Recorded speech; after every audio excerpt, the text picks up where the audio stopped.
All right. Hey, everybody. I'm Tom Anderson, the host of this wonderful podcast here on the CLNS Media Network. What is going on? Thank you for listening on Spotify, Apple Podcasts. Go subscribe, rate, and review, by the way, if you haven't done that yet. We're back with another great episode here. Hope you enjoyed last week's pod with Trey Wingo.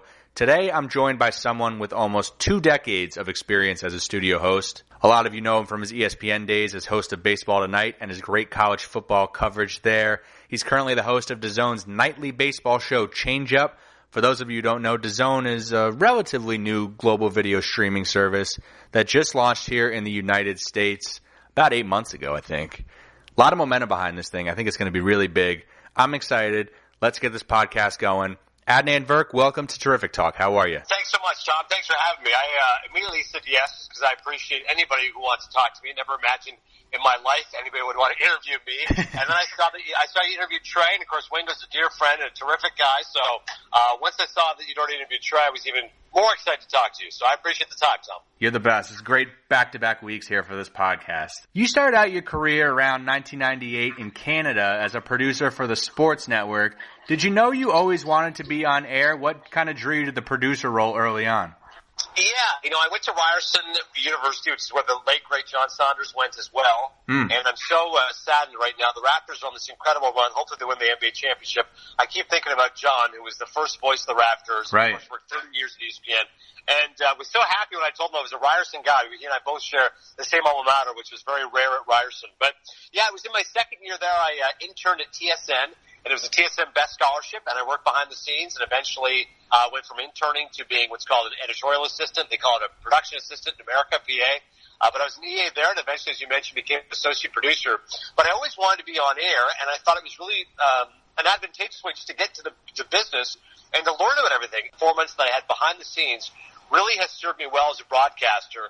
You mentioned I've been on air for 17 years, but I've been in TV for 21 years. I was 19 years old working at TSN and just seeing the way the operation went and was able to observe all the anchors. The best way to describe it would be like being, as you know, I love movies. It'd be like a grip or like, an intern on a movie set because you can watch the other actors and watch how they prepare and watch how they rehearse and see how the director comes together and what exactly the lighting guy is doing, et cetera. So I found it reminded me of that scene in Goodfellas where Henry Hill, right at the start of the movie, he's just, sitting in his room and he's watching all the gangsters down below and he's watching how the action goes. I felt the same way. There's a great line Nick Pileggi says in his book Wise Guy, which is the basis of Goodfellas. He said most gangsters are too involved in themselves. They can't see the other world. But Henry Hill was all eyes. And I felt the same. When I was TSN, I was all eyes. I was watching James Duthie and the great David Amber, who ended up being a huge help to me. He ended up working at ESPN. He remembered me because we'd worked together at TSN and was really invaluable when I got the job at ESPN because he told me what all the bosses were like and what their likes were, dislikes, et cetera.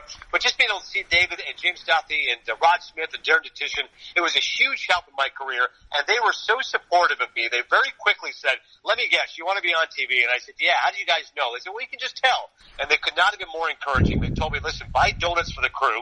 And one day, hop up on the set after we're done Sports Desk. It's called Sports Desk in Canada. Sports Center, of course, in America. I know they've changed it, obviously. And I just did like an audition there for 10 minutes. And I was able to put together a reel. I followed David. He was covering the Raptors, the Jays, or whatever it was. And after he did his stand-up, I jumped in, I did my stand-up. So that kind of experience on-the-job training, you can't beat it, Tom. No matter what people say, I know schools are effective, and I'm proud that I went to Ryerson. But honestly, those years at TSM were critical in terms of my development. You mentioned the Raptors. You went to school in Toronto. How special would a Raptors championship be for all the people up there? It's amazing, Tom. I was born in Toronto, but I moved when I was 5 or 6, and I grew up in a small town called Kingston, which is about 100,000, and then I grew up in an even smaller town. I went to high school in Morven, Ontario, which is like population 500. So I went back to Toronto, where I went to Ryerson in 96. I remember watching Raptor games in the Skydome before they even had the Air Canada Centre, now called the Scotiabank Arena. And they were a laughing stock, right? People used to make fun of the Raptors. 16 and 66. Of course, Kobe scored 81 against them. Just the whole dinosaurs, the purple outfits. Nobody wants to be there. McGrady wants out. Antonio Davis wants out. Alonzo Mourning never even showed up. It was amazing just how much vitriol they took. And when I left the Score after 6 years, I worked at Raptors TV for 1 year, and I spoke to my old boss, Aaron LaFontaine, just this past Saturday, and I said, I'm so happy for you guys. All I'm thinking about is the people at Raptors TV, producers like Dan Gladman and Scott Wallace and Dave Leader, and the on-air people like Matt Devlin and Chuck Swirsky and Leo Routens and Jack Armstrong and Sherman Hamilton. You don't know what it's like. When you work for a team-owned network, you know, when the team loses and they're 23 and 42, you still have to do a half-an-hour post-game Raptors Nuggets. You're still doing 30 minutes of shoot-around. You're still doing a 30-minute pregame show for a team that's 20 games out. Yeah. You don't understand how hard that is. So after 24 years, to be able to see all those people I know have worked so hard, that's what I'm thinking of. In addition to Nal Bhatia, the Raptors superfan, who's a dear friend. He sold me a Hyundai Elantra. It lasted me 7 years, including my first road trip to ESPN. You know, I'm thinking about all those fans, of course, but honestly, I'm thinking about the people at Raptors TV and at the Score where I worked. It's really, really rewarding, Tom, to see the team on the precipice of victory, and hopefully they can pull it out. So you spent a lot of great years, as you mentioned, at the Score in Canada. Next comes ESPN. What are some of the things you learned during your time at ESPN that you've brought with you to DAZN? Well, it's invaluable right now. What happens is, Tom, like, whatever happens at ESPN, you never lose the experience of it. So I worked there for 9 years. And all the guys from my year are gone. Don Bell, Steve Weissman, Max Bretos, and Sarah Walsh. And in fact, I just had dinner with my buddy Chris Cotter. He's still one of the last of the Mohicans. He's going to go be heading up the ACC network.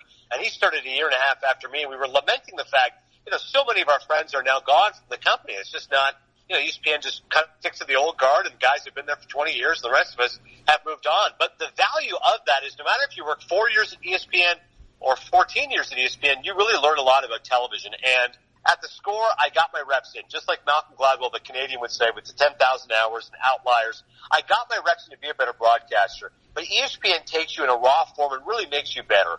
To specifics, I can say that, you know, every time I watch a show now, I can see how good the host is. You know, a bad host just says, what'd you see in the first half? A good host gives a statistic, and then after asking the question, gives some supporting evidence before going on to the next person. And I learned that at ESPN. I learned that less is more for a host. At the Score, I was always trying catchphrases and movie lines and hip-hop lines, whatever. And I learned at ESPN, you know what? People just want sports. That doesn't mean you can't show personality. And, of course, you should be who you are on TV. But just, you know, pick your spots. Find your avenues to it. So ESPN, in many ways, taught me a lot about television production.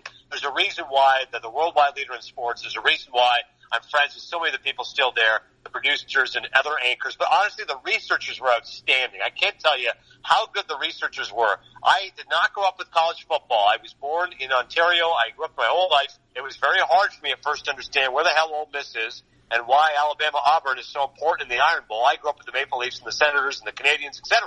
But the researchers were so good. They give you so much statistic, historical context, footnotes. That's what I would say about ESPN. The infrastructure of ESPN really is unsurpassed, and I'm so happy to now be at DAZN, which is a fun company, upstart. As you mentioned, only been around for 8 months in America, but they're number one in Japan, they're in Germany, they're in Brazil, so I feel like I'm at the start of something really special, and we're at MLB Network. As a lifelong baseball fan, it's my favorite sport. I'm going to be pulling in 10 minutes to MLB Network in Secaucus, New Jersey. They also have the NHL Network, which for a Canadian is awfully cool, so I'm so blessed, man, to be able to have that journey at ESPN and to hopefully continue it now.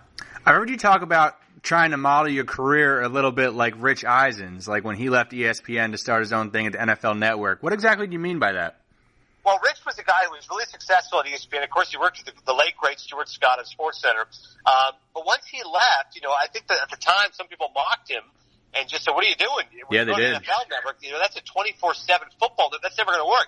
Football is here for 6 months of the year. People love it. After that, you have to have all sports. You can't just have one sport. But Rich, to his credit, either had the foresight or a good agent or just whimsy that was able to make a really strong career. And now the NFL, of course, is the unquestioned number one sport in the country, and he's the number one face at the NFL Legal Network. And in addition to that, he was a radio show, which I'm sure has a podcast as well. He's obviously funny, he's smart, and he took his experience at ESPN and made himself a real star. It's not even a big fish in a small pond. It's like a big fish in another pond.